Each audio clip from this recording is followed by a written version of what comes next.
Dear friends, excuse me as I cough terribly. Pardon me. Let me start off by saying happy Juneteenth to you and yours. I know what the day means to you. I know how important and critical this day is, and the celebratory aspect of it is so fundamental to each of you. And I want to just start off by saying right off the bat that yes, indeed, we will be doing all of the various excitatory aspects of today's fete, as it were. We're going to be talking about what is happening with the world today, what is happening right now, what is happening to the party, what is happening to the direction of this country, what is happening to MAGA, what is happening to really America first, and is the person who seems to be the most important person around, the individual who was absolutely positively, who was dominating, I should say, the airways and the various aspects of discussion. Tucker Carlson, whether it's something which is legitimate, something that is really actually worthy of our focus and the like. We'll be talking about that. With your thoughts and comments today, what do you think? Because your take, your insight is so important. It is more important than anything we could possibly be looking at and reviewing in terms of what other people say in the phenomenology, dare I say, of opinion. Yours is the most important. So let's get ready. Make sure you are subscribed to Lionel Nation. Make sure you are part and parcel. Make sure everything is ready to go. Make sure your mouth is ready to go. Your eyes are sharpened and your brain is alert. Let us begin. Let us talk. Let us discuss. But first, as you know, before we begin, we must review this important and critical word from our important and critical sponsor. Gold has remained a cornerstone of global wealth and financial security for centuries. And in times of economic uncertainty and inflation, gold is seen as a safe haven. With all-time high gold prices and renewed interest in precious metals, the demand for new high-grade gold discoveries is surging. And that's where I want to talk to you about a company called Opawica Explorations Incorporated. They trade on the U.S. market using the ticker symbol OPWEF, and they could well be positioned to capitalize on this trend, offering investors exposure to potential upside in the heart of Quebec's prolific mining country. They have their flagship gold exploration projects in Quebec's world-renowned Abitibi Gold Belt, and they're purely focused on achieving their next major goal, making the next significant gold discovery in one of the world's richest mining regions. Quebec is consistently ranked as one of the world's top mining jurisdictions, renowned for its strategic locations for trade with the U.S., stable regulations, infrastructure, and rich mineral endowment. The Abitibi Gold Belt alone has produced over 190 million ounces of gold from 120 mines. Opawica's properties are strategically located near these giants, with one of the largest producing gold mines right next door to their Arrowhead property. They are literally surrounded by billion-dollar properties. Opawica's flagship Bazooka and Arrowhead properties are at the center of the action. The Bazooka property, adjacent to Yamana Gold's Wasamac project, has shown impressive gold grades in the past, and with the company launching an ambitious 20,000-meter drill program across its key project, the timing couldn't be better for investors looking to capitalize on the gold rush. One of the world's premier gold investors, Eric Sprott, is a major shareholder in Opawica Explorations. Sprott made a personal $1 million investment in the company's oversubscribed $5.28 million private placement, demonstrating strong confidence in Opawica's exploration potential and management team. His involvement places Opawica among a select group of junior explorers with direct backing from one of the most respected figures in the global gold investment community. Opawica's properties benefit from excellent infrastructure, including hydropower, road access, and proximity to mining services, allowing for cost-effective and sustainable exploration. This operational efficiency means more capital can be focused on drilling and resource expansion, enhancing shareholder value. With gold prices at record highs and the growing importance of domestic mineral production in North America, Opawica is uniquely positioned for growth. The company's ambitious exploration plans, prime location, and a world-class gold district and impressive historic results make it a compelling opportunity for investors seeking exposure to the next wave of gold discoveries. Opawica Explorations is currently trading around 11 cents per share, And with a comparable project in the area selling for $4.8 billion in 2023, the company could represent a significant opportunity for investors. With major drill programs underway, strong backing from Eric Sprott, and leadership from CEO Blake Morgan, a third-generation miner and the company's largest shareholder, Opawica offers substantial potential upside as it advances its exploration efforts. Thanks to Opawica Explorations for sponsoring today's video. You can get their latest presentation here on the website at opawica.com. This video is conducted on behalf of Opawica Explorations and was funded by Capitalize on It. I have been compensated for this video. I only express my opinion based on my experience. Your experience may be different. These videos are for educational and inspirational purposes only. Investing of any kind involves risk. While it is possible to minimize risk, your investments are solely your responsibility. It is imperative that you conduct your own research. There's no guarantee of gains or losses on investments. Please do your own due diligence. I'm not a financial advisor, and this is not a financial advice channel. All information is provided strictly for educational purposes. It does not take into account anybody's specific circumstances or situation. If you are making investment or other financial management decisions and require advice, please consult a suitably qualified licensed professional. The securities of Opawica Explorations are speculative, and the company has not yet achieved consistent positive cash flow from operations. As a growth stage company, it anticipates negative cash flow for the foreseeable future as it focuses on development and commercialization efforts. Parties viewing this video should thoroughly review the company's public disclosure and documents available at sedarplus.ca. It is apparent to me, and I think anybody else who is watching this, that the person that you should be looking for right now in terms of leading the Republican Party, leading the conservative movement, and leading those of you who care about this country, the person who is without a doubt front and center is Tucker Carlson. If you had the opportunity, I hope you did, to observe his interplay, his interchange, his review, his discussion with Ted Cruz, it is without a doubt the most embarrassing, as far as I'm concerned, for Ted Cruz than anything I ever saw. George Len says Tucker through Cruz, THREW, yes, the worst beating, without a doubt. Tell me you saw that. Two questions. How could Tucker be this good? And how could anybody be this incredibly horrible?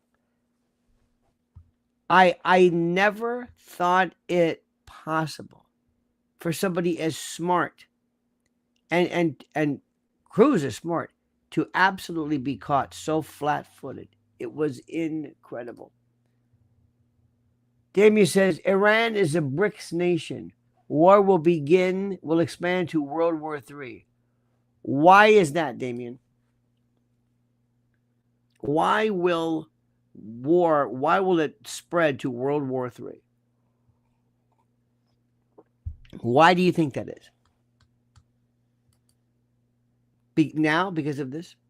Why do you think this skirmish, this event with Iran, will spread to World War III? And I'm not saying it could not be, or it's out of the question.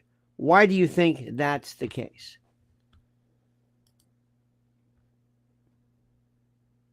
I'm waiting. Because one of the things which I want you to do, and this is kind of what today's subject is, I know it is important for us to recognize the importance and criticality of this.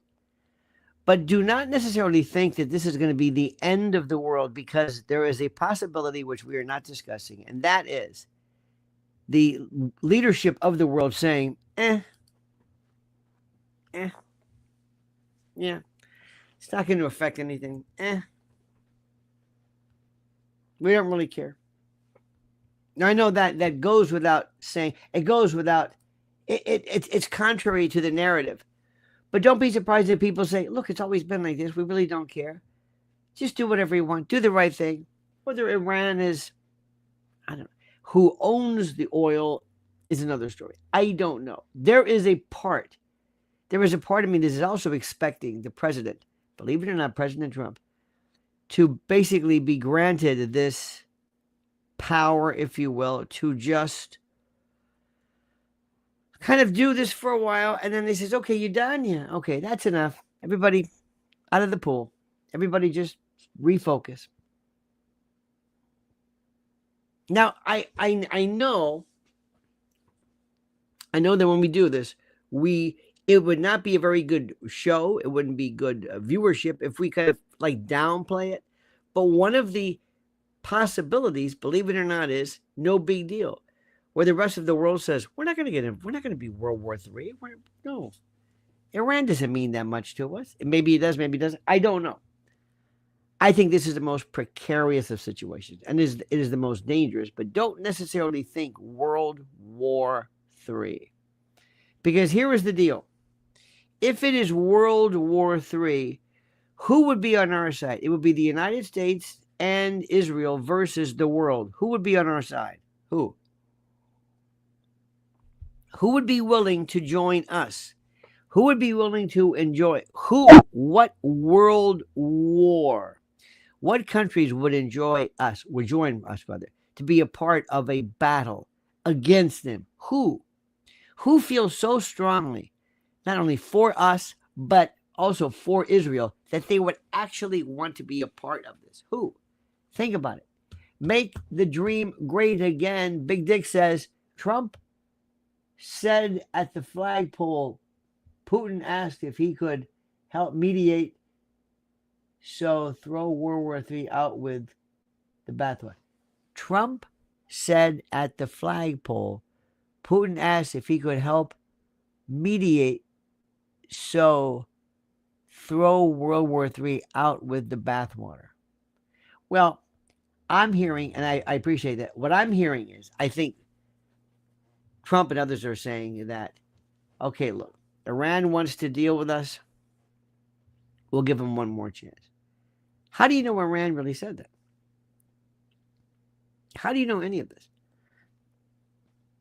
Do you really know, or can you say that you understand everything that Trump stands for? I don't know. Can you honestly say, can you honestly believe, can you say that you understand and believe everything Trump says? Look, let me ask you some tough questions.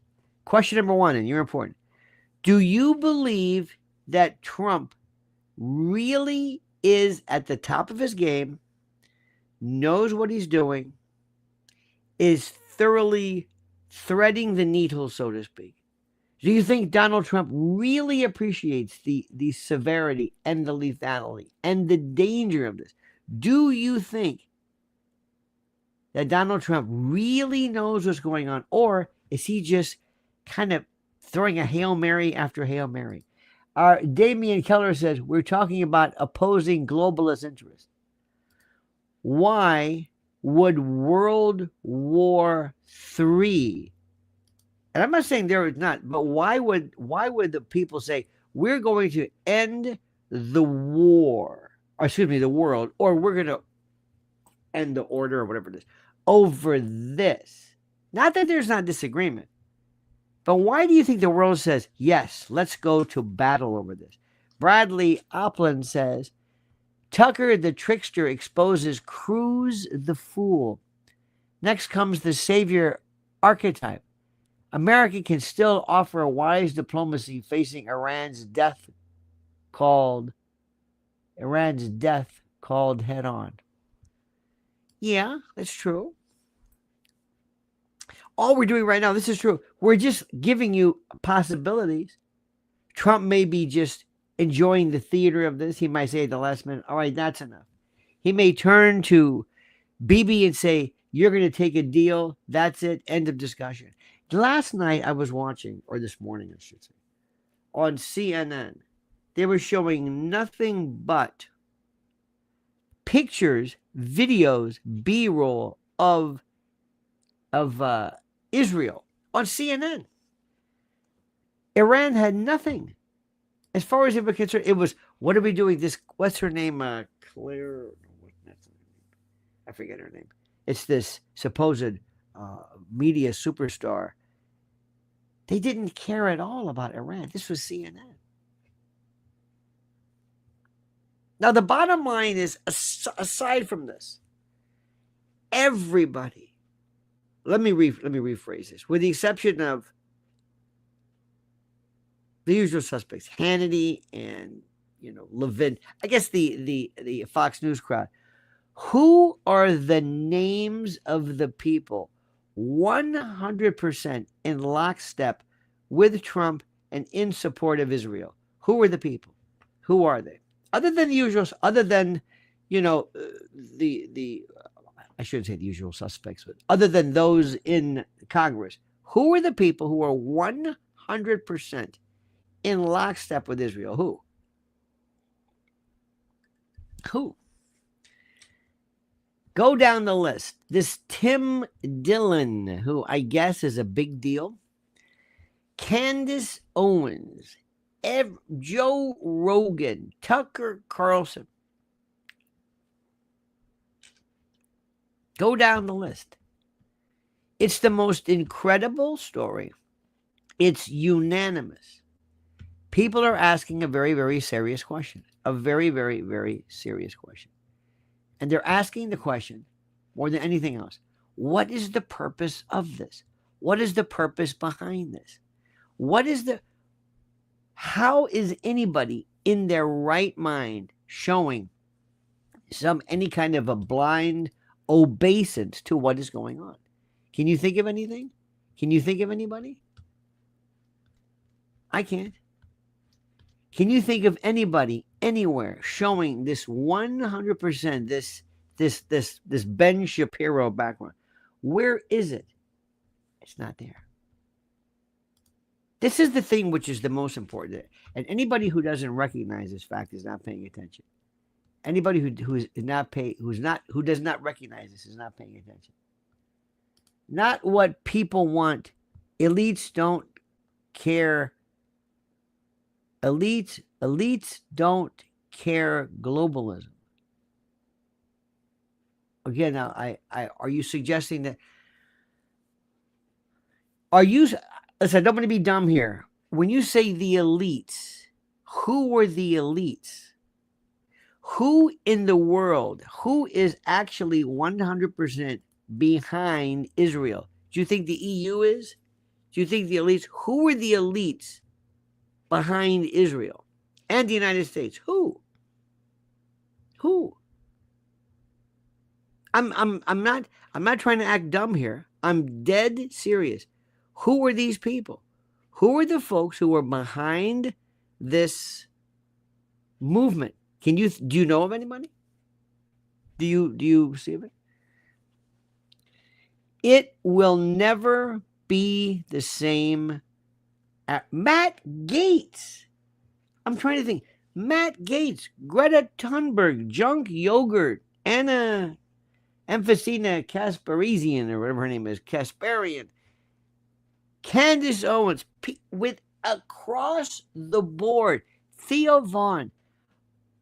These are the new thinkers. These are the people that Trump went out of his way to cultivate, who loved MAGA. I don't know about the progressive black voice. Nobody's for this. Big Dick says, as far as Trump is concerned, Iran is finished. As far as Trump is concerned, Iran is finished. Do you think Trump really, truly has a feeling of hatred or loathing towards Iran? Or is he doing this 100% merely because of Bibi? Did you see that little boy, Chris Cuomo, on with Bibi, and they asked him a question? It's almost sad. Not sad. Does Israel have a nuclear weapon? And they wouldn't answer the question. Damien says, good question, says, we would know who the elites are via Epstein files. You don't need the wait. You're saying we know who the elites are because of the Epstein files. Damien, this is a good point. What do you think the Epstein files tell us that we didn't know? What do you think? What do you think? We didn't know who the... Did we need the Epstein files to tell us who the elites were? Absolutely not. Absolutely not. Who are the people in the world 100% in lockstep with the United States and Israel? That's my question. Who is it? Forget Ukraine. It's a different story. That's NATO and that's what. Who is it? I'm not trying to be in any way rude, but we're using terms that I think we're just kind of throwing out without any precision as to what it specifically means. Who are the, and this is important, who are the people? Who are the elites that we're talking about? Who? Look, it comes down to simply this. Ted Cruz said it best. Watch him.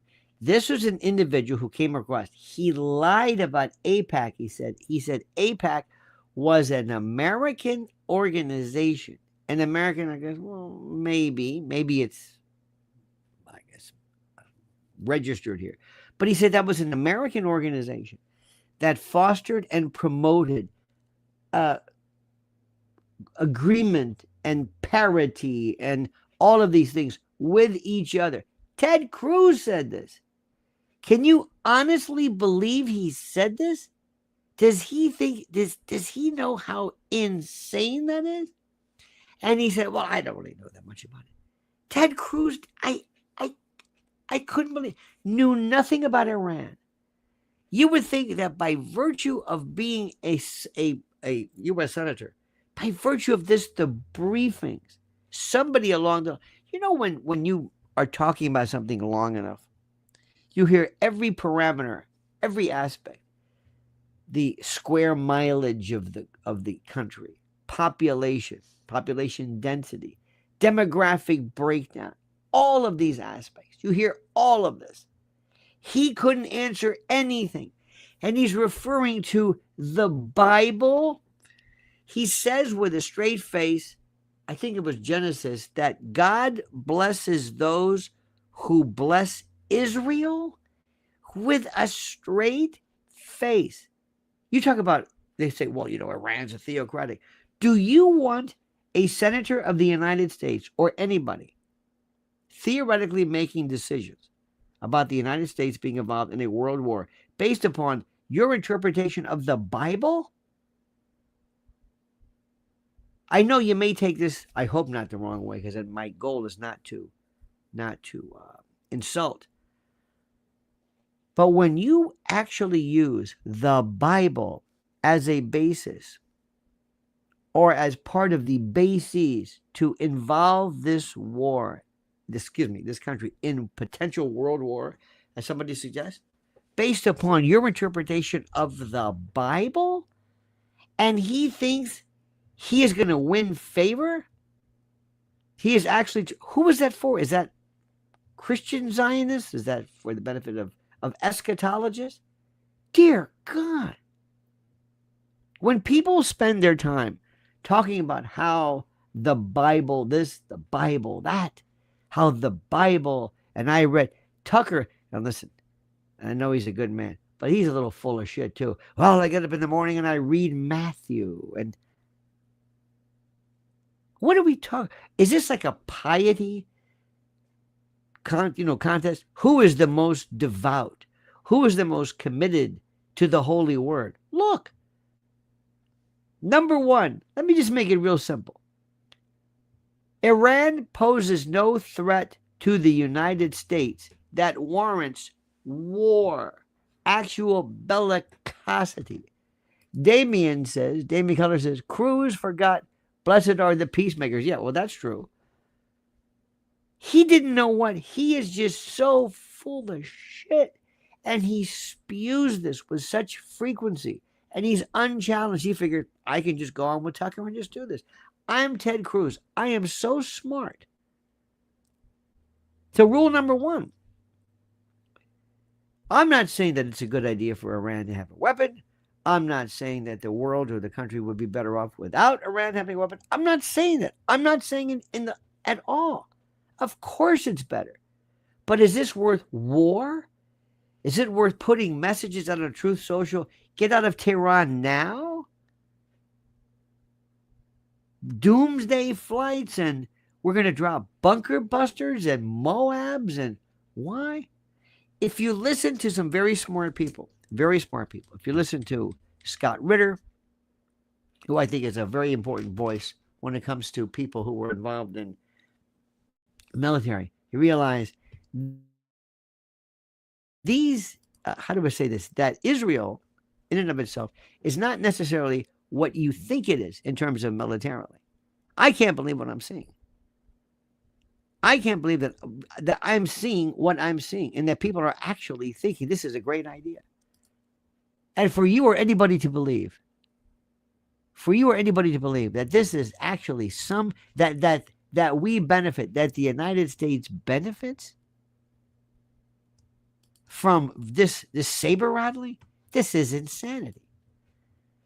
Let me tell you, and I hope these people recognize this, and I hope these people really understand it, that the Republican Party and the group of people that we used to call conservatives, they have changed drastically from this. I can also tell you, do you know who was fantastic early today? Alex Jones. Alex Jones had on Syrian Girl. I haven't seen her in a long time. I interviewed her years ago. She's one of the smartest people who represents this absolutely brilliant assessment. Alex Jones and others are saying things which make no sense. Alex Jones, every comedian of note, everybody in the world, everybody that Trump had basically utilized. Look, you can laugh all you want. And I don't hang on the word of Theo Vaughn by any stretch of the imagination. But all of them, without exception, are asking themselves, this doesn't make any sense. This doesn't make any sense. There's no involvement here. None. There's no use to even discuss it. This is stupid. And people are saying, is Trump really, can he possibly be this crazy as to do? Who's advising him? Also, do not be surprised, or I don't know what's going to happen, but Tulsi Gabbard may have been given also this incredible gift for being able to step away, and step aside from this nonsense, and be able to tell the president without stepping down, for him to sideline her. Do you think the president was under pressure? I don't know. Now, I know you might.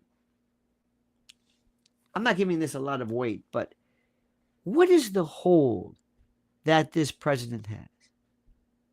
Is he so involved, so smitten, so channeled, so compromisable by virtue of the impact and the power of the Israeli lobby that he would risk everything up to and including the future of our country to appease them for what business?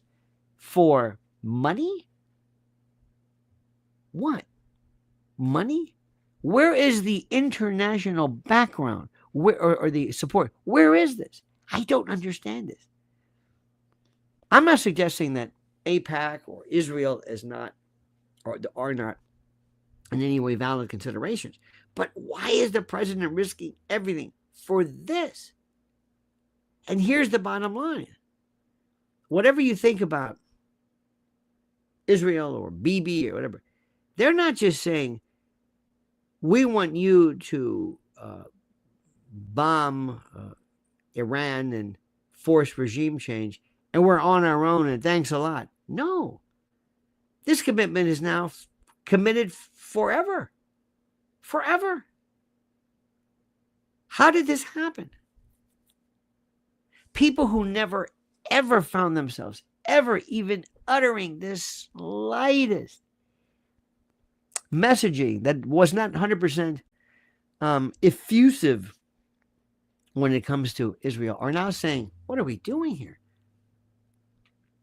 What are we doing? Who are the people behind it? Mark Levin, Ben Shapiro. I hope Ben Shapiro has his deal locked up he's through. Because, how do I say this? There's a lot of folks who are saying, listen, we don't know who we would necessarily follow after Trump, but it's not going to be this policy. Who do you think benefits to? What do you think Putin's thinking? Putin is thinking, this is fantastic. Putin is thinking fantastic. Putin is sitting back saying, this is great. Because the next one is going to say, great, do you want another Israel? Is Zelensky our second Israel? Or is Israel our second Ukraine? Let me tell you something. We have a fellow right now, this dude who is running for mayor in New York City. And this is the New York City socialist candidate for mayor. And this is this dude named Zoran Mamdani. Remember this name. It's a tough one. Zoran. Z-O-H-R-A-N. Zoran Mamdani. M-A-M-D-A-N-I. He is the most virulent, the wildest, the most lunatic of socialists there is. This is going on as we speak. And I would venture to say, I can't even get myself to say this, he probably is going to win. Because he's young, he has a very nice smile, he is considered by people to be an attractive candidate, and people love him by virtue of how he acts. And he wants to do everything. He wants to end the police department and have community something, not even policing, community affairs. He wants free buses. He wants subsidized free grocery stores. I mean, it is the wildest, the most extreme you've ever seen in your life. There is nothing like it. Businesses are threatening to say, we're out of New York City if he wins. This is going on as we speak. The radical left doesn't care about him, doesn't care about the city or the future. They just want to do everything in their power to get rid of Trump. Even people who are themselves Jewish do not recognize or do not understand and do not comport with President Trump on Israel. I'm very scared about midterms. What do you think the country's going to do? Now, it doesn't matter what the Democrats are going to say, because believe it or not, are they going to side with conservative Republicans by saying we should not be at war? Watch CNN. CNN is 100% in lockstep with every other platform there is. Trump, Fox and otherwise. I can't believe this. And I don't even know if Trump is so far in, he can't say, okay, I changed my mind. Because there's a part of me that's thinking, Trump may say to himself, I'm going to show these people who's in charge. I'm going to show them how smart I am. Because I'm at the last minute going to come in like this at the last minute, at the very last minute. I'm going to say, aha! Okay, I changed my mind. We have Iran at the bargaining table. We're going to be what? What is it that you're going to what? We don't want you to have a bomb. Iran says, we never said we wanted a bomb. You said that. We want you to abandon any type of nuclear advancement for anything. Energy, medicine, and Iran's going to say, wait a minute, this has nothing to do with the... Then they say, we want regime change. Whose regime change? This is the part which is the most important. And I say this and I turn to you, our friend Damian Keller. Let me ask you a question. If they say, okay, all right, we'll go along with regime change. What would you like?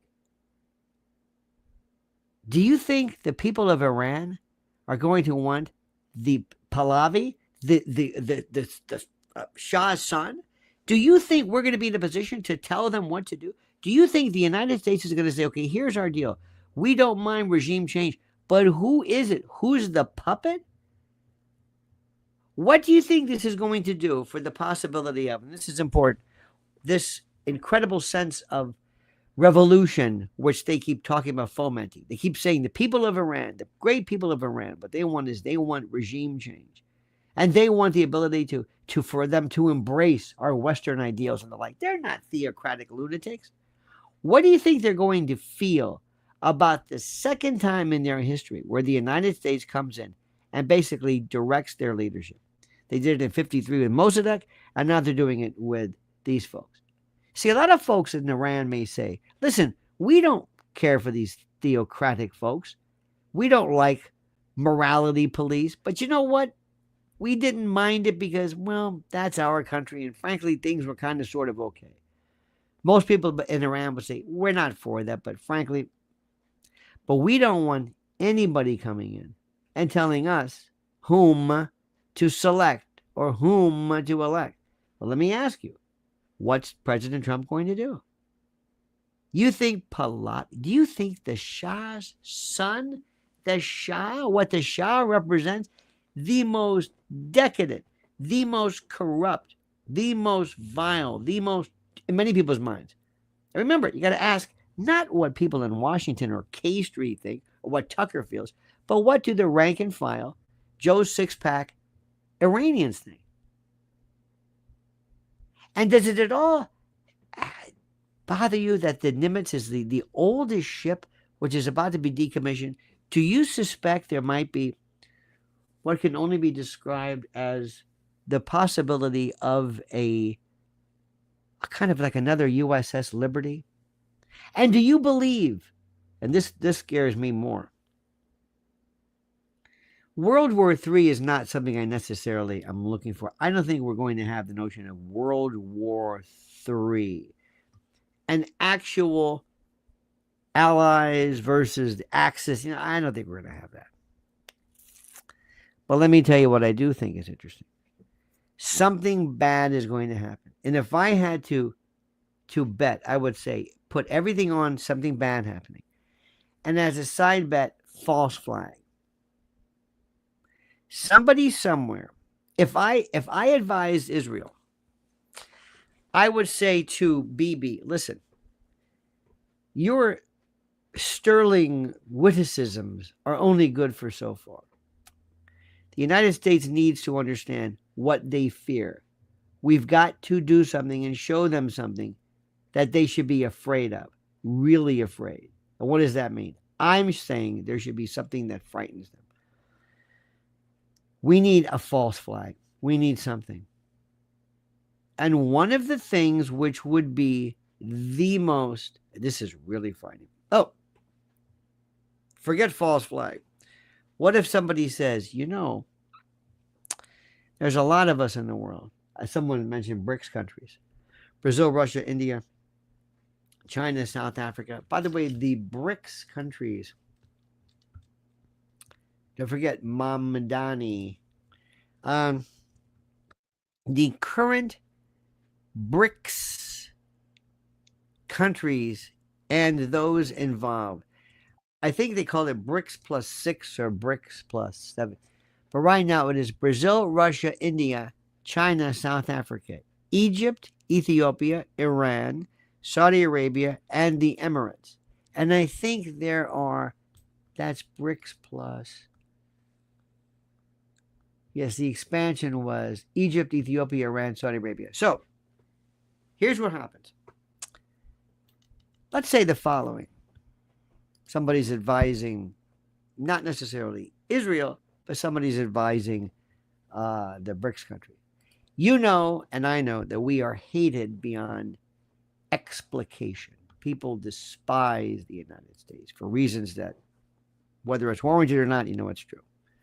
What if somebody says, okay, here's what we're going to do. They're going to have to suffer. What do we do? Let's show them what we can do. Let's show them a cyber attack. I remember seeing this years ago, and it was this fellow, what was his name? Former CIA head. I can see his face now. I haven't seen him in such a while. We went to an event. It was for financial planners and financial types. And they talked about kind of a suborbital nuclear kind of a flash. Nothing with fallout, but something that can disrupt the grid and cause a Carrington class, or what amounts to a Carrington class EMP, an electromagnetic pulse, something that basically fries our grid. Do you know what would happen if we just lost internet for, I don't know what? Imagine this. Imagine this country now. Imagine what these kids, these children, these idiots would do if they had no internet, no phone service, no TikTok, no Facebook, none of that solipsistic, self-congratulatory drivel. Do you know what would happen? Do you have any idea what would happen? What if they then say, who was that, ladies and germs? And you can say, well, that was, first of all, that was courtesy of Iran, or that was courtesy of BRICS, or it could be argued, and perhaps maybe believed, that that was a false flag from Israel itself. Either way, but let's just say, nobody hurt, no death, no destruction, just our grid shut down. We have in this country, as you know, this ability to forget everything. At Newark Airport, we have this, or had this system. Remember that, honey? We had the air traffic control. We're down for 30 minutes, 30 seconds, a minute, whatever. And I think it's back. I'm not sure.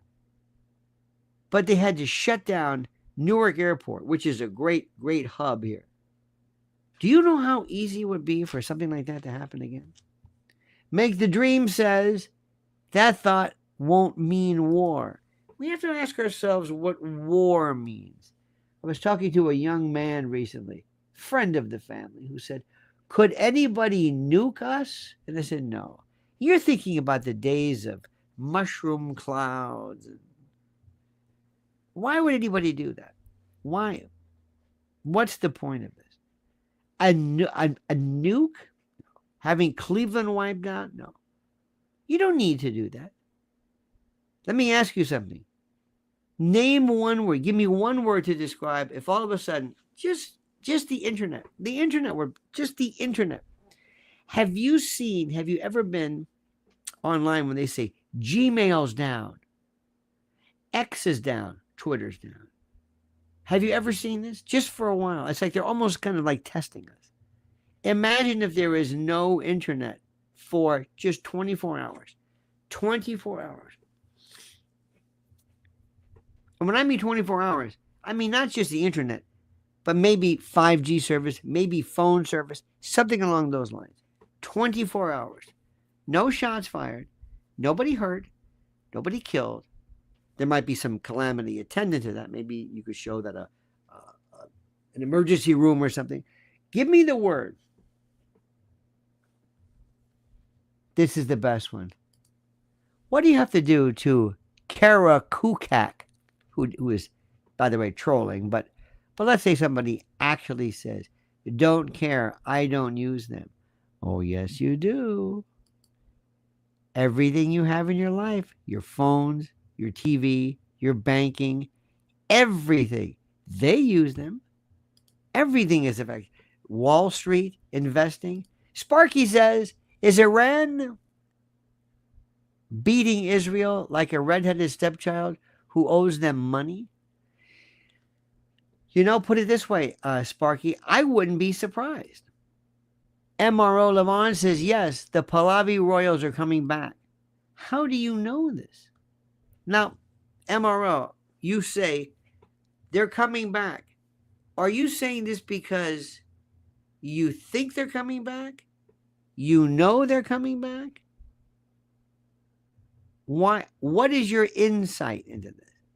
What is it?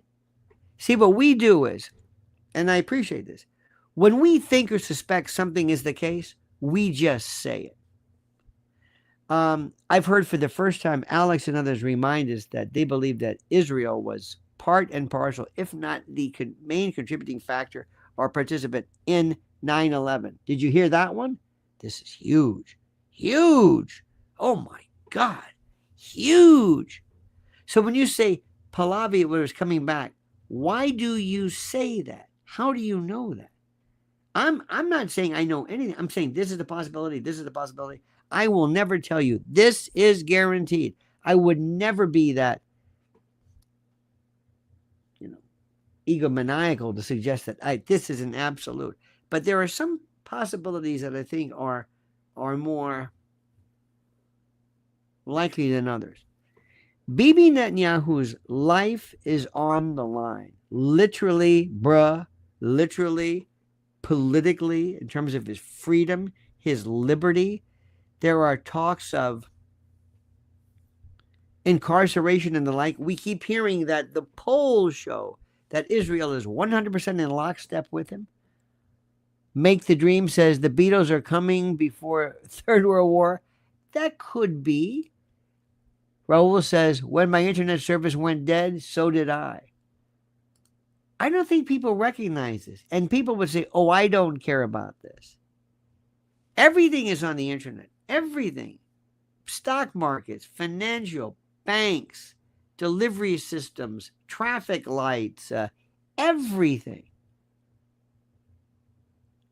What I would tell Bibi would say, this is your last chance. The only way anything's going to happen is if something really bad happens. And you could say, see, I told you so. Carla, the cookie CEO, says, have you heard about Trump's right hand? According to some YouTubers, it looks injured. I haven't noticed anything. I have heard, Carla, everything from his right hand looking injured to palsy-like to tremors. What was the thing about his right leg? Oh, leg brace. I've heard everything looking old. You're going to be saying that you're going to be hearing people in his immediate circle are concerned about his behavior and the like. You're going to be hearing next. Remember, he's pushing 80, and we assume he's in good health, but when it comes to neurological health, we don't really know. Have you ever seen somebody who, when they get older, they will sometimes act in a way that is more petulant, more angry, more easily miffed, curt? Sometimes maybe you've had somebody in your family, maybe an uncle or a grandfather, sometimes they act sometimes more sexual, more uncontrolled. Maybe there's an anger to him. I don't know. If he is showing any of this, who would stop him? I don't know anything about it. This is the thing which I've got to say, and I've got to explain to you. I don't know. But I've heard there's a story. Let me see this. Let's go and look at this. I'm going to ask my dear friend. You know who I am so in love with our friend at ChatGPT. What are the news stories and the suspicions and the conspiracy theories regarding Trump's health, specifically that involving the use of his right hand and other physical anomalies that are being mentioned in the news? Okay, I just put that in. That's what I just put into ChatGPT. That was it. Just what you heard me say. And I use microphone a lot. By the way, ChatGPT is learning the way I speak, the way I think. It's learning me. It's also listening to a lot of stuff in the background. And it says, mysterious bruises. Recently, President Trump has been spotted with visible bruises and discoloration on his right hand. And notice during meetings with world leaders like Macron and public events, White House statements attribute this to his, quote, extensive handshaking. This was a while back. Age and cognitive conspiracies. Let me go and look at, here we go. Trump sparks concerns. This is for you. Yes, bruises. Oh, I know what this is. U.S. President Donald Trump has sparked concerns for his health after observers became baffled and fascinated over the state of his hand. Trump unleashed a wave of speculation after he left the summit in Canada. While the president left as a crisis, some online were worried that his exit may have been because of health. His hand also appears to be puffy. What's with his hands? Some edema in his right hand. Okay, there is something which is important. And this is something which, as you notice, when you get older, all you older folks out here, you're going to start seeing some things happening to yourself. Hang on. What is the name of the condition where people who are older have more bruising on the hand, more discoloration, the red spots? I think hemangioma, those are called. What are some of the discoloration observations made that are, for the most part, benign, but are associated with aging and the like? Okay, that's my question. I just asked it. It says the condition you're referring to where older adults experienced increased bruising, red or purple discolorations, and skin spotting can involve a few common, mostly benign, age-related skin changes. One is called senile purpura. There you go right now. Senile purpura or actinic purpura or Bateman's purpura. What it is, it is a purple or red blotches, usually on the backs of the hands and forearms, caused by fragile blood vessels under thinning skin.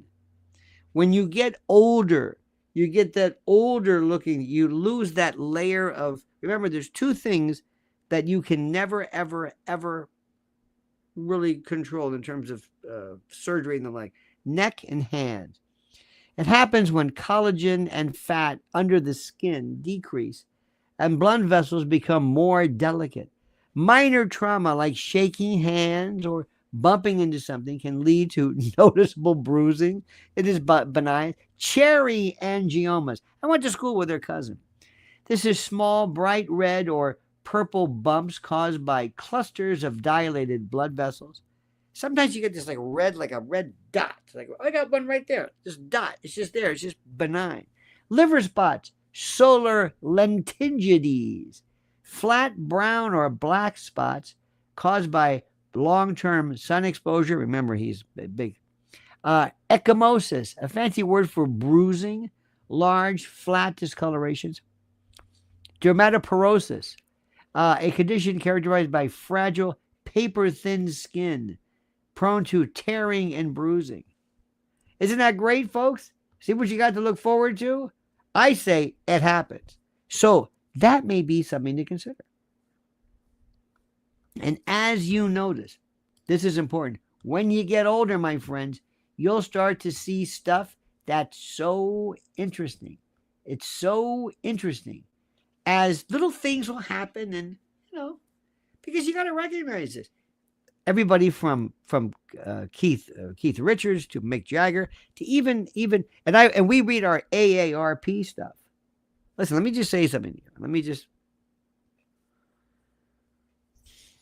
When you get into the world of being older, it's a crapshoot, my friend.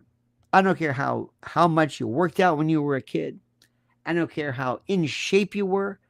I don't care anything. Everybody has their own kind of a little clock, their own response to being older. You're not going to, Who knows? I am fascinated. Next year, I was the class of 76. Next year is our class's 50th anniversary. 50th. 50. And there's this part of me that says, because my high school will send you these kind of sad looking folks. They show up at this event and they have a name tag. And the name tag has a picture of them when they were in high school, kind of with fros and big collars. And it seems, and they look, I swear to God, they look like my grandfather. And I thought, I don't know if I want to be a part of this, because I don't know who they are. I don't know who they are. But I do know that when you do get older, things change, and President Trump looks pretty good, because if you forget his purpura, he looks pretty much identical to what he's always looked like. See how much you learn from me? No Lionel Nation without internets. Can't have that. That is true. Sparky says, my MI6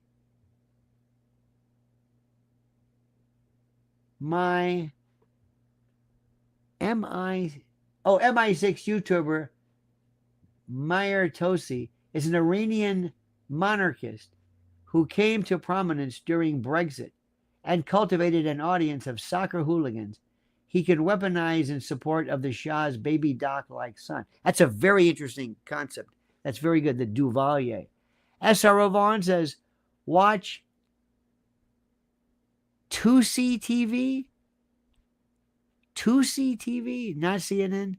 What's 2C TV? Is that Tulsi misspelled? I don't even know. I don't know what 2C TV is. When I use ChatGPT, I call him Elihu. There you go. Our good friend, was the departure of the G7 a health concern, not a political one? I hope he is fine for everyone's sake. I would probably go that. Make the Dream says, $20, World War III if forgot this time next week. Oh, I would. Listen, God bless you on that one. God bless you on that one. Everything goes away so quickly. So let me go back and tell you again. This is the way I think about things. It's very, very simple. Let's look at the possibilities, and I want you to assess. Tell me all the possibilities. All of them. All of them. I told you this the other day. We have a friend of the family who was so good. You know, it's their first baby. You say, oh, that's nice.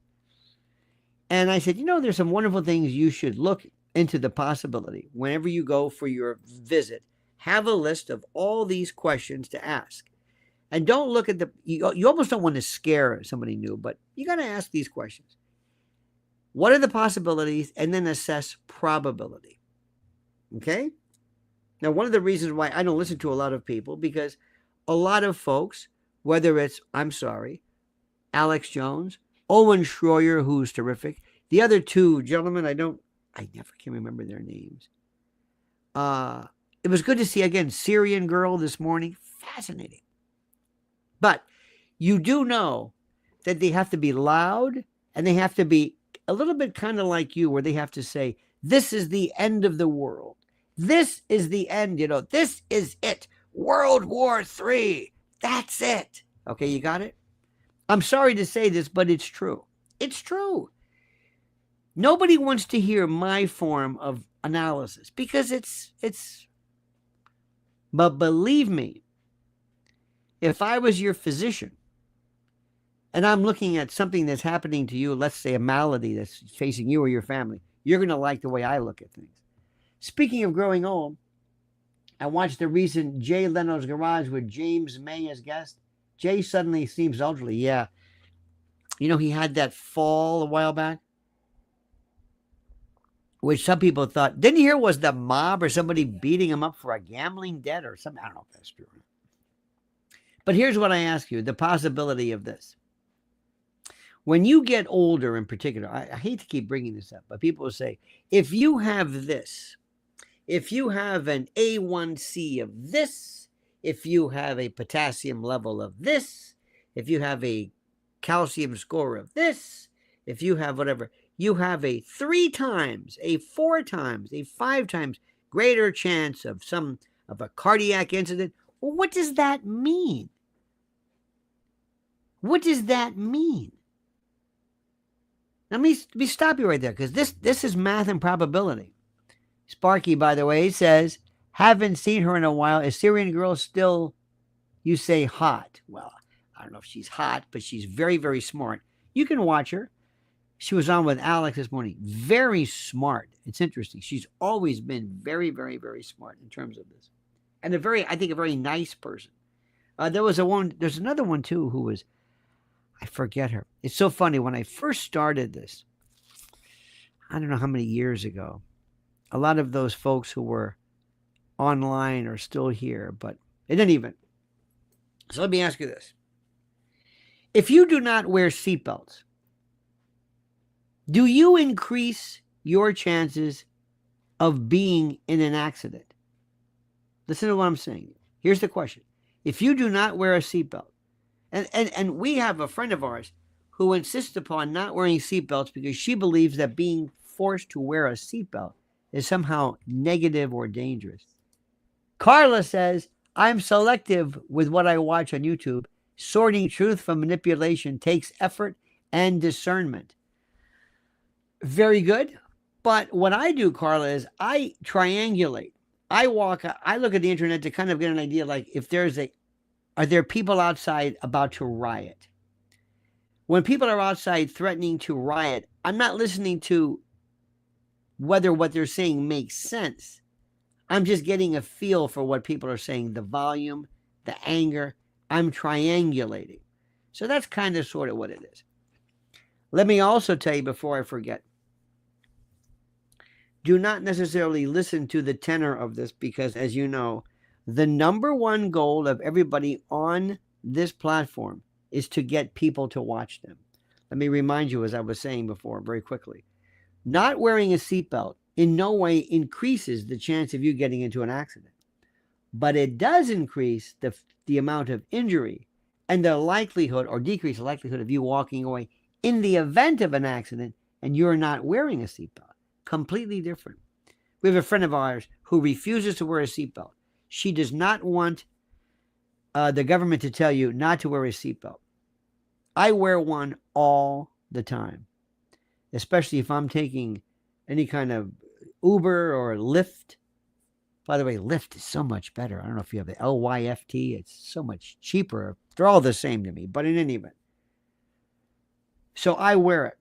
Remember Bob Simon from CBS? He was in a car here in the city, died of an accident. So what I'm saying is, let me go back to what I'm saying.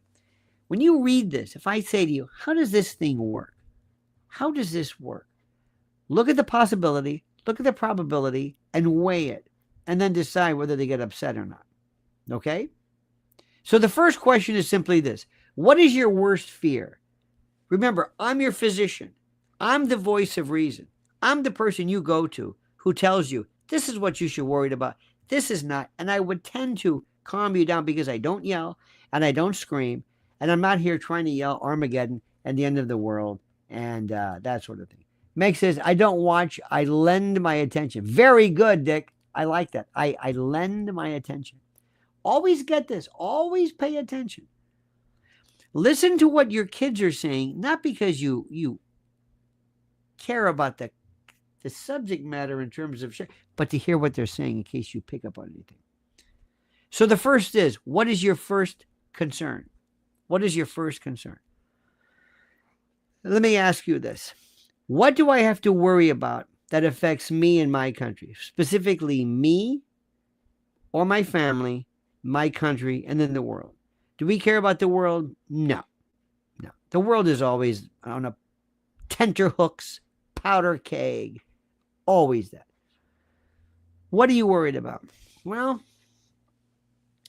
is there anything I'm worried about, something tangible happening to us and something tangible that affects me? Let me ask you a question. Were any of you wonderful people actually affected during 9/11? Let me ask you a question. Were any of you actually affected by 9/11? Were any of you actually affected, truly, palpably, tangibly, actually affected by 9/11? Were you? Any of you? Were any of you? The answer is no. No. The worst, you might have been inconvenienced, but the worst domestic terrorist attack in our history, you weren't affected by it at all. You weren't. You can talk about it. You get angry about it. So the question is, what's really going to affect me? $20 a gallon oil. Now we're talking. Sparky says, when the side of Jay Leno's head was badly bruised, it looked more like he fainted and hit the pavement or other hard surface with no ability to break his fall instead of getting beat up. I don't know. Again, you very well could be true. They said what was it? He fell down a hill or something. He was on his way to some. Yeah, they were cutting through something. Yeah, I don't know. But we'll see. He does seem slower. MRO Levon says, see Sparky message about Maya Tusi. He runs Tusi TV platform. Okay, good. That's good. Let me see this in. That's good. I will check this out. Tusi TV. There we go. I see that. Let me see. What is that? Tusi TV. Oh, yes. That's always very good. Now look what he's doing. Tusi TV. He has 1 million subscribers. See that? 1 million subscribers. Very, very good. You see what I just did? I look at the number of people.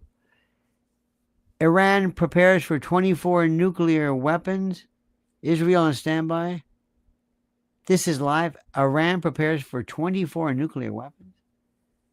Khamenei surrenders power to military as Israeli controls Tehran. I haven't seen that. Breaking, Israel confirms IRGC leaders escaped Iran.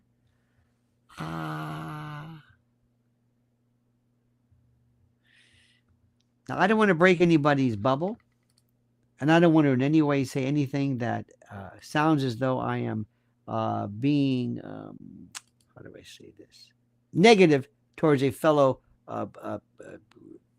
contributor. But the first thing he looks at, this fellow, is I need to have, and you must have, a good thumbnail for my videos. The reason why I've got 1 million is because I've got somebody's attraction. I've got somebody's attention, and I've attracted people. And the way I attract people is by saying things that kind of scare them, kind of provocative, kind of whatever. And it's not going to be good if I play it safe. If I say, well, whatever. Iran, are they leaving? I think it's true. Again, triangulation. I'm not saying it's not true. But understand, if you really want to do well in the world of YouTube, you better have flashy thumbnails, flashy titles, run titles through ChatGPT. Make sure you up the ante, use words like scorch, blotto, use capitals, have a picture of this, that. You have to do something that attracts people. The first goal of anybody who's on YouTube is not, whenever you're trying to construct a title, please give me the most responsible title there is. Please give me the most responsible, and the most focused title that does not in any way exaggerate the truth. No. It's not going to work. Nobody wants that. What if your doctor said, now listen, you've got somebody in there, right? I want you to do me a favor. Don't tell them not to worry. Because if you tell them not to worry, they may say, you know what, I don't need you anymore. They might go to another doctor. So I want you to turn up the heat. And if you can, scare the shit out of them. What? Yeah, but that's wrong. Well, it might be wrong, but you want a job, right? Don't you? Sparky says, careful about Tusi. Nice guy, but he's MI6. Okay, well, whatever. Your insight is priceless, I know. Thank you, MP.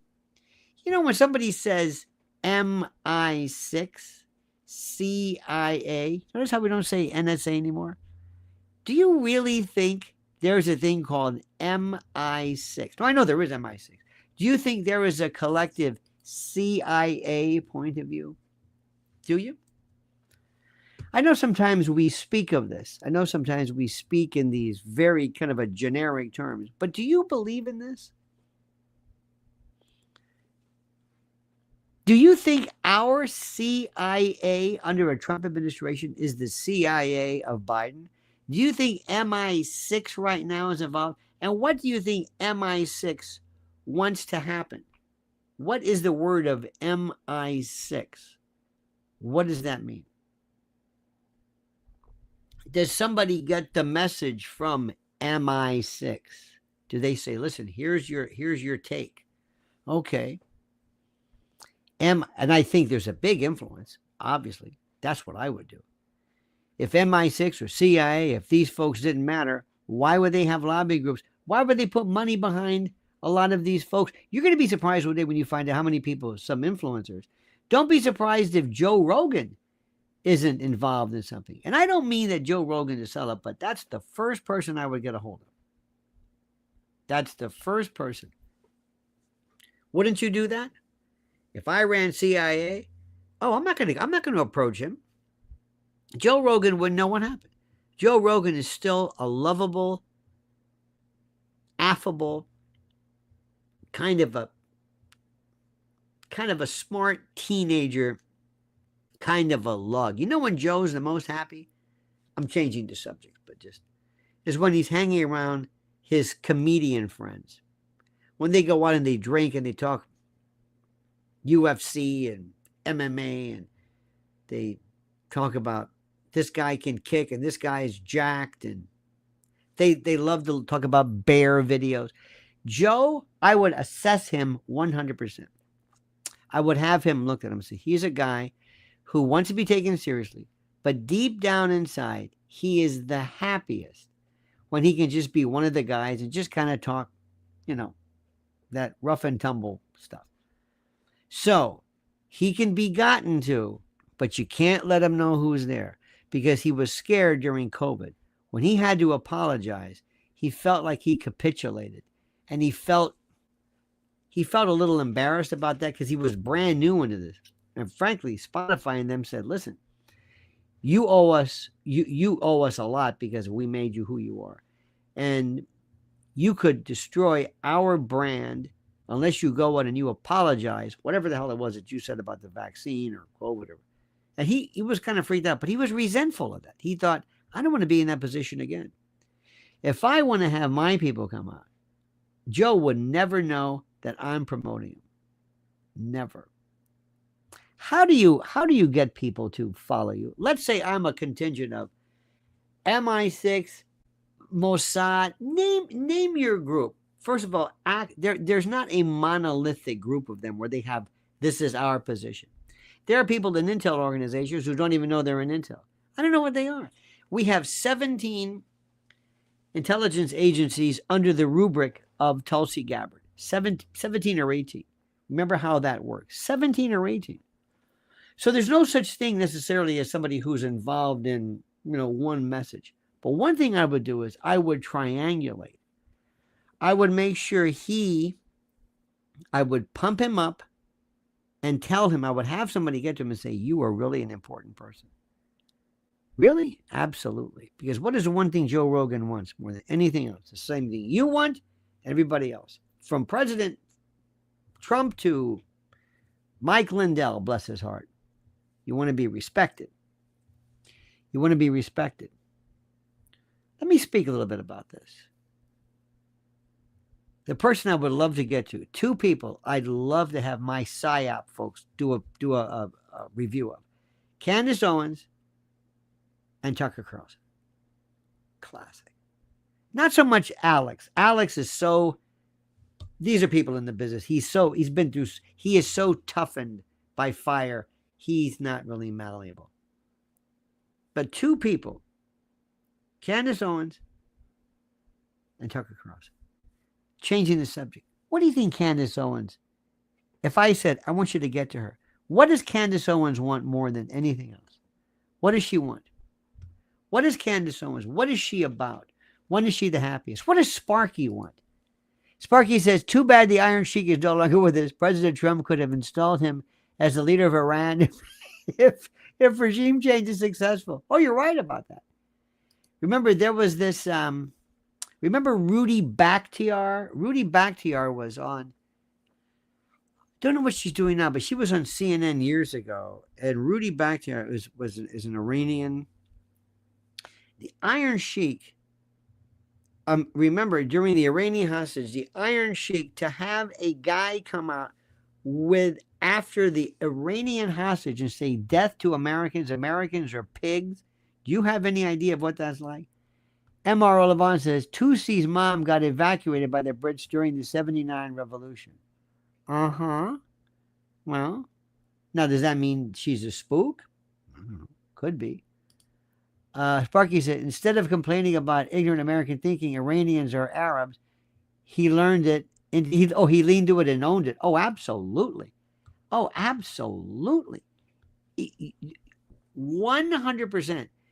Own it. Lean into it. Could not have said it better. That's the way to work on. By the way, this is rustling. That's the way to work on your work as it is. But let's go back a little bit. This is very interesting. What do you think these people are about? And remember, the most important thing to recognize when it comes to the Iranian move was very simply that during that time we had a spy organization. The Iranian embassy was nothing but spooks. Us. 100%. 100%. Remember also that what the Iranians did was they resented the fact that we were there. They had whatever their moment was, whatever their powder keg moment, especially regarding the Shah and others. But more importantly, there was something interesting. They took all of the data and all of the documents and all of the records and all of this. And what they did was, let me also say, I need your likes. I need 1,000 likes, my friends. 1,000 likes. That's what I need. More than anything else. That's all I'm going to say. I'm not going to beg anymore. That's unseemly. Anyway. So what they did was they found all these papers, these strips and shreds from things that weren't burned in burn bags, but they found these shreds of these strips of shredded documents. They took young people and folks who had nothing better to do, and they took this and they reconstructed thousands of pages of documents. Thousands of pages of documents. And sure enough, they verified this was absolutely, positively a CIA center right in their country. They had enough. So, and you know all of the talk about who did what, and the movie Argo and others, it's fabulous. But recognize the fact this was a spook organization. But let me go back again. You say this fellow's mother was Iranian. Who do you think was responsible for Iran? Where did it start from? It was before 1953. It was Kermit Roosevelt, the grandson. Was it the grandson? I think, no, grandson? Or maybe son. I'm not sure. But it was Kermit Roosevelt. In fact, there was another Kermit Roosevelt, I believe, who was at the University of Pennsylvania Law School. Might be Kermit Roosevelt. So they decided we're going to change the course of this. This was post-World War II, post-Dulles Brothers. We have all the money in the world, and we're going to change everything. We're going to change the course of civilization. One storyboard at a time. Okay. So they do that. But going back, I keep going back to the subject because I think you're going to miss this good part. If you saw somebody like Candace Owens, because you know who she is, and you want to recruit her, what do? You go for weaknesses and you look at what is this trying to say? What is Candace Owens? Number one, if I had to say, well, first of all, she's a very smart person. She wants to be told that she's smart. And she obviously has rejected classic, prototypical, usual leftist, black, African American politics, speech, appearance, affectations. She is one of the clearest, the most limpid, the most articulate speakers, obviously eschewing, or eschew, as some people say, which is incorrect, that of the, there is no vernacular to her at all. She never breaks into any kind of soulful quip. She absolutely, positively, adamantly identifies with this particular aspect. Now, I know this may sound kind of irregular, but recognize who she is. She has a white husband. She wants to be embraced by folks. She has gone out of her way to reject. She is repulsed by people, by those individuals in the black community that she does not even identify with, and that she has rejected outright. This is a fact. This is a fact. Understand that. So when you say you are a perfect counter to, who do you think would be her natural enemy?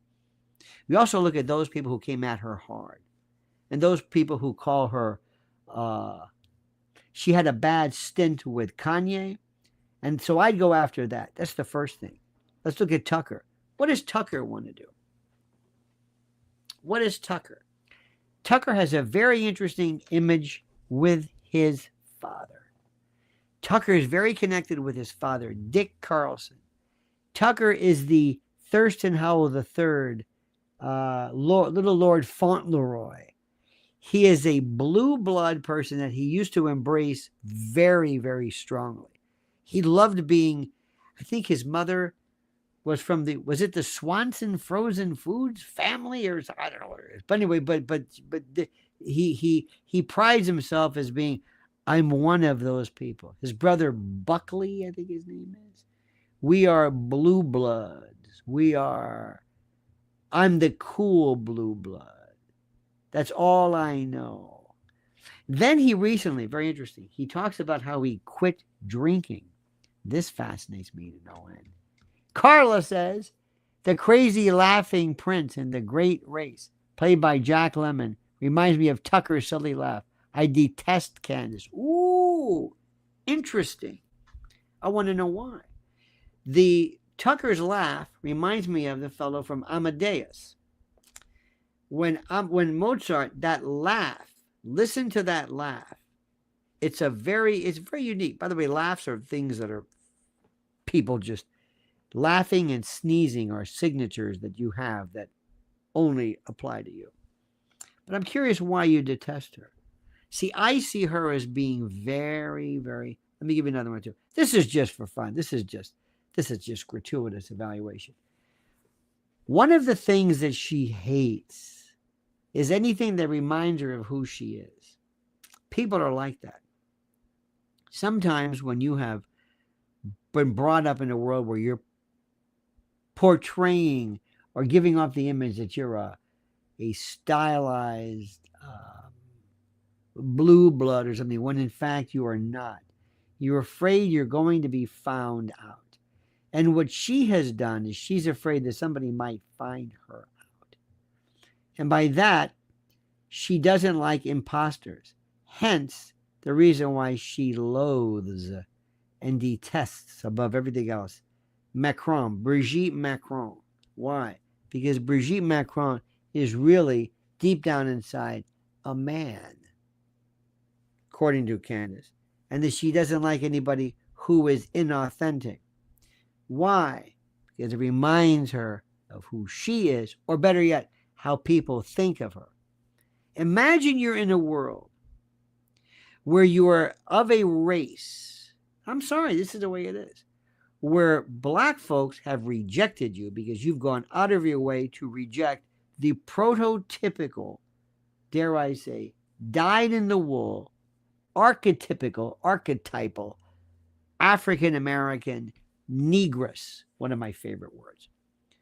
White folks will never truly embrace you. This is what she thinks now. I'm not saying this.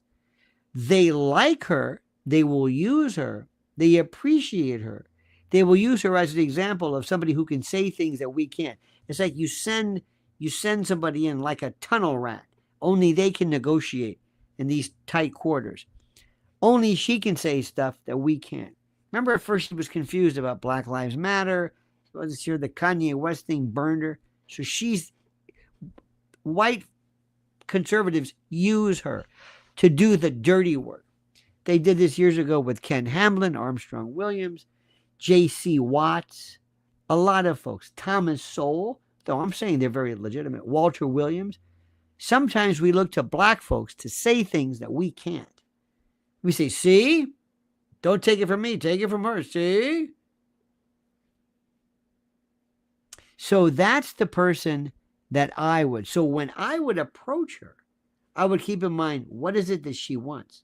She wants to be taken seriously, and she doesn't want to be taken as either an inauthentic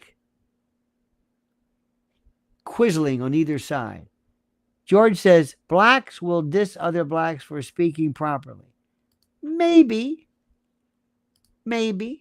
I've heard this. I don't know if this is true. I've heard, George, that there are people within the black community who will discriminate against different types of skin color. The darker the skin color, the more. So I don't know. This is what I hear. I don't know if it's anecdotal. I'm not really sure. Tucker. Little Lord Fauntleroy. The rich kid with the funny laugh, wore a bow tie. I believe it was Roger Ailes who said, lose the bow tie. That was his signature. So the first thing about him was, remember, he was authentic. That was, I thought, never lose that. That was your style. That was your thing. But they told him, no, don't do that. So they broke him. And deep down inside, he can't go back. He can never wear. I'll bet you he's got just thousands of bow ties. I'll bet you he looks at it, he says, that was when I was free. I might have been drinking then. I might have been, let's say, screwed up. But the bow tie, that's when I was who I was. That's when I was Dickie Carlson's boy. You know what I mean? I was the days of MSDNC when I was coming up, when people said, hey, this guy's smart. This guy's kind of dangerous. Before I settled down. But I gave in. I'm inauthentic. There's Candace. Not inauthentic. What did Candace also hate, by the way? She hated the fact that Kamala Harris was really posing as a black person. That she was really maybe not black. She was white or Indian or something else. Because to Candace, it's like, I'm legitimate black and I went through grief and you're pretending to be what I'm doing. Again, pretending. Inauthentic. Hates it. She hates that more than anything else. Put that aside. Back to Tucker. I wore a bow tie. That's who I was. I went to boarding school and I lived a kind of a strange life. And he was saying repeatedly, this week, he's in Washington, I had breakfast by myself at the Metropolitan Club, I believe. I am a son of Washington. I know this. I went to the Metropolitan Club and had breakfast by myself.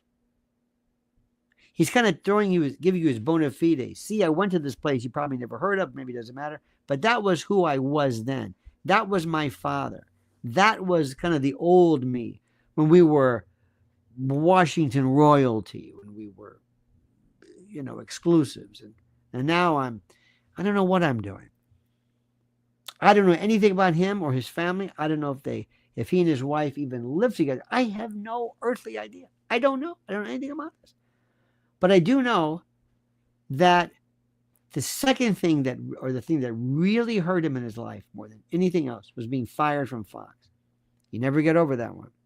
And he plays it so calm. You know what his tell is? He'll say, for example, I like the Murdochs. And he does this thing where he lowers his voice. He says, I like the Murdochs. They're wonderful people, and I know them very well. And Rupert Murdoch is wonderful, very courtly, very genteel matter. Anybody who spends any time with him, he's really going to say, I really like them. He's overselling the fact that I have no grievance against them. What he does, he's just seething. Well, I understand this. I know Mark Levin. I know Mark Levin for a long time. Mark Levin is Mark Levin.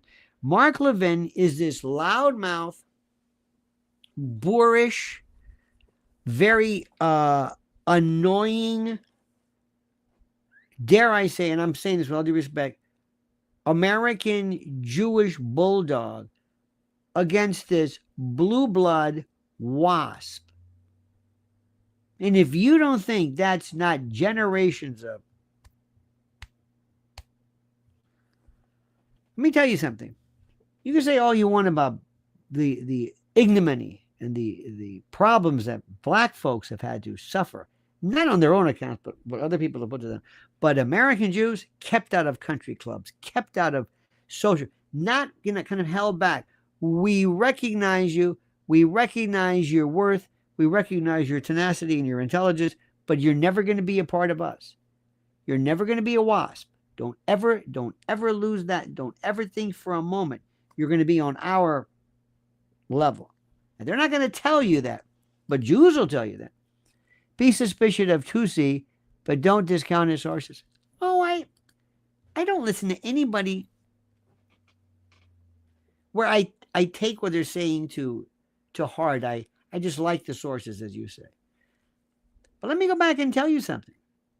Remember something. Anti-Semitism, real anti-Semitism, this stuff isn't saying something about Israel. It's the fact that there were some people who said, I don't want my daughter marrying a Jew. I don't want to live near Jews. I don't want to have Jews in our clubs. And a lot of Jewish Americans figure no matter what I do, and they will carry this, no matter how much money I have or how much what I've enjoyed academically, I'm never truly involved. I'm never truly accepted by the WASPs, by Tucker's group. Not Tucker per se, but the elites, the people with pink pants in the summer, Newport, who yacht. Kennedys have the same thing. Oh, don't kid yourself with that. The Kennedys. Oh my God. Lace curtain Irish, maybe actually shanty bar owners from Boston. Oh dear God. Carla says, Candace flipped from liberal to a specific conservative movement for clout. Blexit funds her lifestyle, not black voters. Grifter or genuine, her hustle screams profit over principle. Principles are everything, always. Interesting. You are, put it this way, you are sensitive, Carla, to what I am regarding people who are inauthentic. People who are inauthentic. People who are not real. People who are not legitimate. People who are hiding something. Posers. I see this all. There is nothing more delightful and beautiful than somebody who says, this is who I am, take it or leave it. This is who I am. I love people who are at home with whatever it is that they're involved in. One more thing about Tucker. Always keep this in mind. Always keep this in mind. When anybody goes through a tumultuous period of time in their life, when they have stopped drinking, when they've sobered up, when they found Jesus, when they're born again, when a woman has been rebuffed by her husband of so many years for a younger woman, when a man who's been left for a woman and a younger man, whatever that is, war, a handicap. I knew somebody, he could not get through his sentence without saying, my son who was on the spectrum, as you know, my son is on the spectrum. He kept saying this to me. And I felt like saying, I don't care one way or the other, but you understand how much you've told me so far? And as you know, my son, he identified with it somehow. I don't really know what it was or why, but he kept saying this. You know, my son who's on the spectrum. You know, my son who's on the spectrum. You know, my son. Wow, that really matters to you, doesn't it? Oh, yes. Oh, yes. I had a friend of mine, another friend, he's no longer with us. He's died. His whole life, he was raised and fancied himself kind of like a Boston Brahmin. His family was very well-to-do and could not get through a sentence or anybody that he met without telling you two things. One, he went to boarding school. And number two, he went to Harvard. Cannot do it. I used to bet every now, if the rarest of occasions occurred where somebody that I knew was going to meet him at lunch or whatever, we would have a bet over and under. Does he tell you he went to, or how soon before he tells you he went to Harvard? I would say a minute. He couldn't wait to tell you. And the reason why he did it was later on in his life, he was a bit of a kind of a failure, had a substance abuse problem, a bit of a drunk, and just never really made it. Not like his family members, not like his fellow members of the Harvard Club. But he always felt that he had to tell you, like, don't let these looks fool you. I went to Harvard. I'm a blue blood. I went to boarding school. I may not look like much. That's the way he was. And you always knew this. Carla says, I've never understood why some people need to lead with their hardships before revealing who they truly are. Let me tell you something. It's a fascinating subject. Why? I don't know. But the fact remains. I've known people who say their connection to all of this, everything involving Israel and Netanyahu, they say somebody in their family, grandparents, parents, were involved in the Holocaust. And they say, I am a survivor. No, either I'm a survivor or the son or daughter of a survivor. They will always tell you that. Let me tell you something.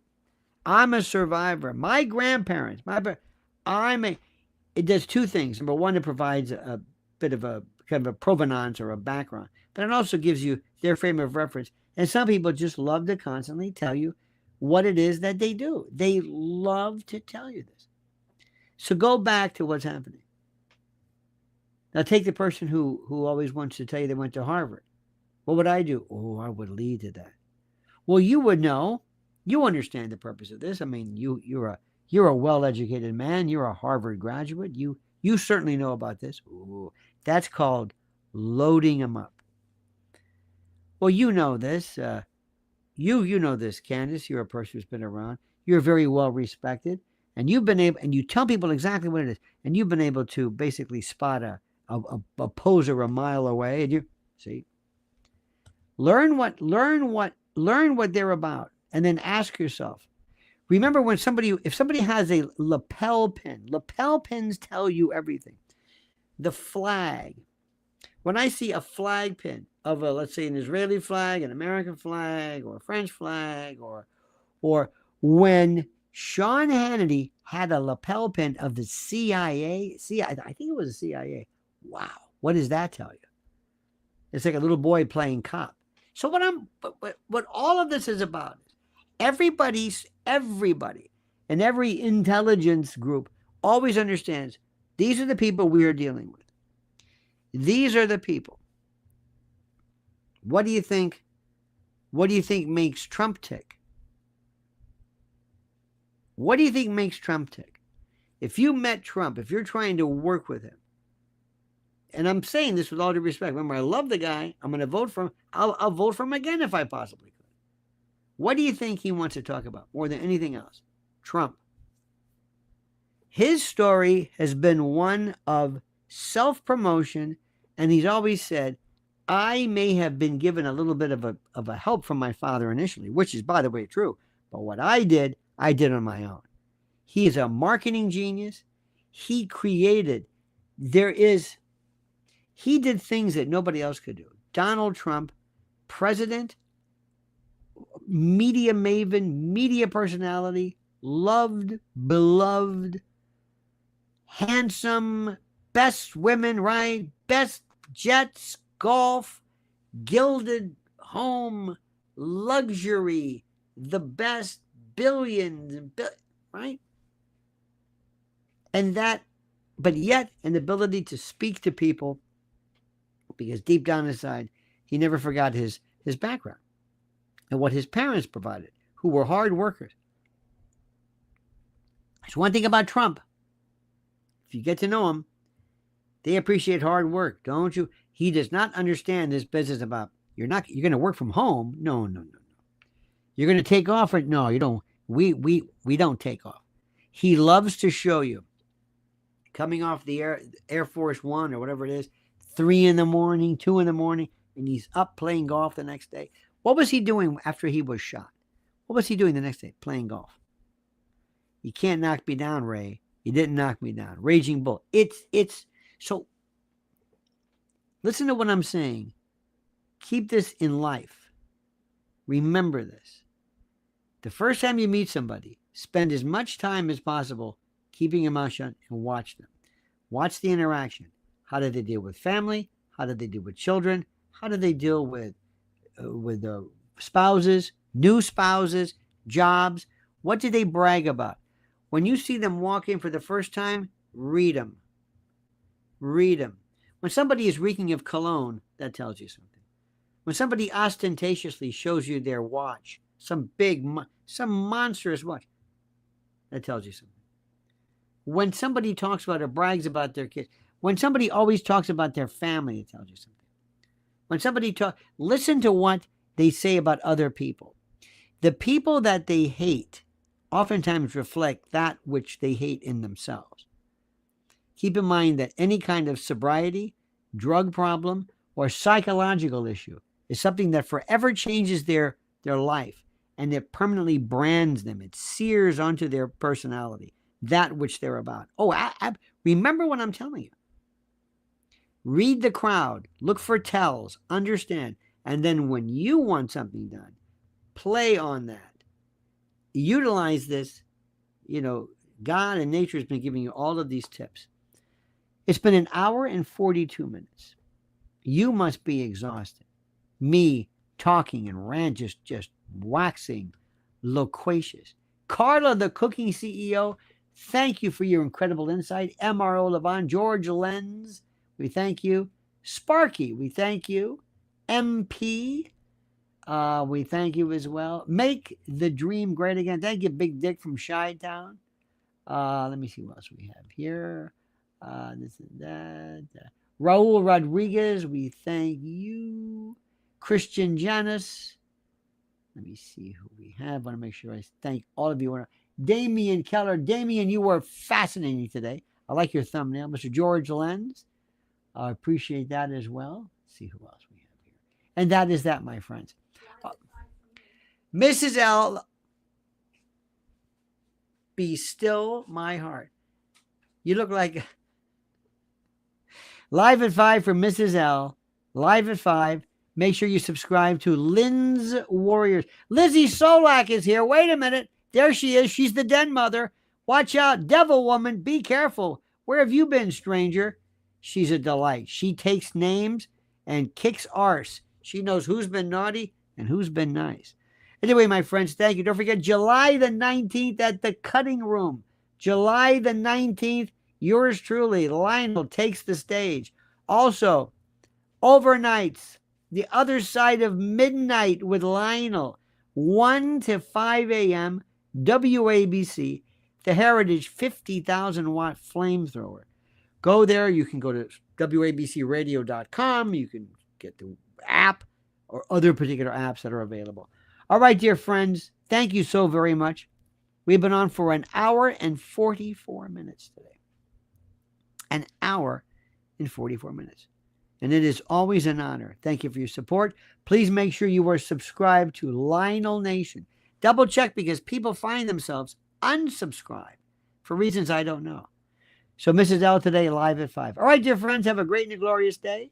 Don't ever change the meaning that sincerely. And until then, remember, the monkey's dead. The show's over. Sue you. Ta-ta.